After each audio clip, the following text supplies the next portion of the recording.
Eden Zero is back, and we start off with the aftermath of the Cure fight, where everyone is now finally being released from those mechanical tentacles that Cure created. I still think it's weird, the fact that he can use this ability on any technology, not just on Dead End Crow, because he made Dead End Crow, but no, that was an actual ability he had to manipulate technology, which is funny because that means he had two ether gears, one to manipulate technology and the other one to heal himself. They thank him for defeating Cure for them, and also Keeley for keeping the ship alive while the Eden's One tries to kill them. She points out the Eden's One is still trying to kill them, and now it's no longer just trying to crash into them and cause a collision. Now it seems to be pulling out guns and shooting at them. But now that they're all free, they should be able to destroy the Eden's One together. They just gotta get the cannons all ready. Even if the Eden's One outclasses the Eden Zero has both Witch and Hermit on board now, so they should be able to pull out the full extent of the Eden Zero's power. Valkyrie realizes that Homura isn't there and asks Jin where is she, and his only response is she's currently fighting the other intruder, which Valkyrie knows is Fria, the greatest warrior that ever lived in the cosmos, and she seems a little worried about this. So I can only imagine that Valkyrie is now immediately running towards Homura to try to help her. As for the Homura fight specifically, she is still completely naked trying to fight Fria, and Fria is just beating her ass. Anytime Homura attacks, she blocks all of it, and Fria uses her overwhelming speed to just knock Homura back over and over. Homura then quickly realizes she has no chance of winning and goes into overdrive. And of course she goes back into her fox form, but she's wearing a kimono now, which means every time she went into overdrive, she wasn't transforming her clothes. It's as if part of her body was transforming into the kimono of her fox form, which is just weird.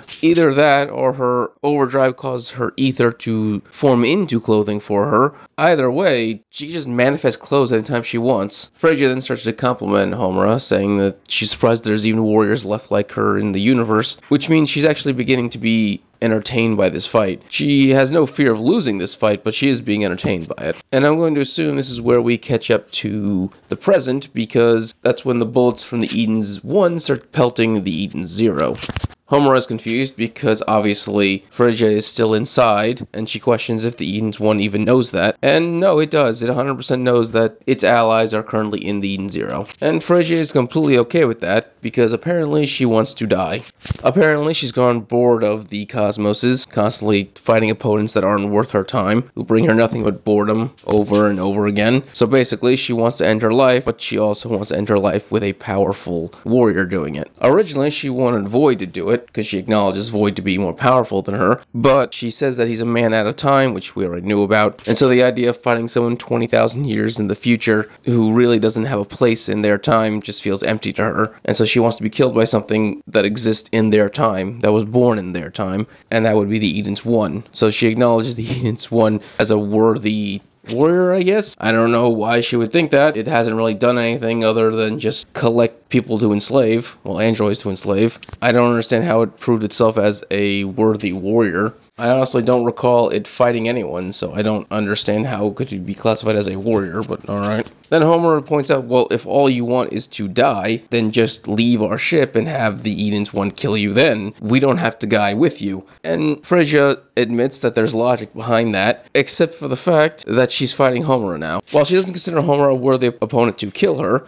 in fact, she sees that she has no chance of beating her at all, the fact of the matter is, she's still an entertaining fight. And so Fria wants to be killed by the Eden's One while in pitched combat with Homura, as a way not just to have a satisfying death, but one that is entertaining. Homura, of course, calls her arrogant. Fria claims that she has the ability to scan people's ether power, and therefore she knows if she's stronger than them or not. And while she's doing this, she then picks up another scan of Valkyrie, and realizes that Valkyrie is actually stronger than Homura. Now, I find this to be concerning, because if what Valkyrie wants is to be in pitched combat with someone worthy of her time while she's being killed by the Eden's One, now that she realized that Valkyrie is stronger, does she plan on just killing Homura and then moving on to Valkyrie? Homura must have had a similar thought, but she's not really worried about herself, she's more worried about her master being attacked. So she goes straight for Fria, and it does not work at all. Homura is just cut down. Blood splatters off of her body, out of her mouth. She's just drenched at this point. And then finally Fria explains what Homura's ether power is. Apparently Homura has 620,000, but Fria has 75 million. Basically what she's saying, she's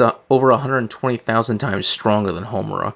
The only thing is that that's just how much ether power you have. It's not actually the ability to fight, I don't think. Because if that were true, then Magnolia would literally be the strongest being in the entire cosmos, because she has a machine that produces ether from a planet. That's how she turned herself into an android, how she's able to make all of her dragons, and most importantly, that's how she created Void's body. Magnolia did that. So I feel like ether power isn't as important as Fria is making it seem. I mean, we know that Fria is kind of a psychopath who enjoys causing misery. I mean, she did wipe out an entire planet worth of people. So there's a high possibility she's going to actively torture Homura just to fuck with Valkyrie to get her fight. At least that's my theory about it. Anyway, if you enjoyed this video, subscribe, give it a thumbs up so you can enjoy more Eden Zero and other many things. Thank you and have a great day.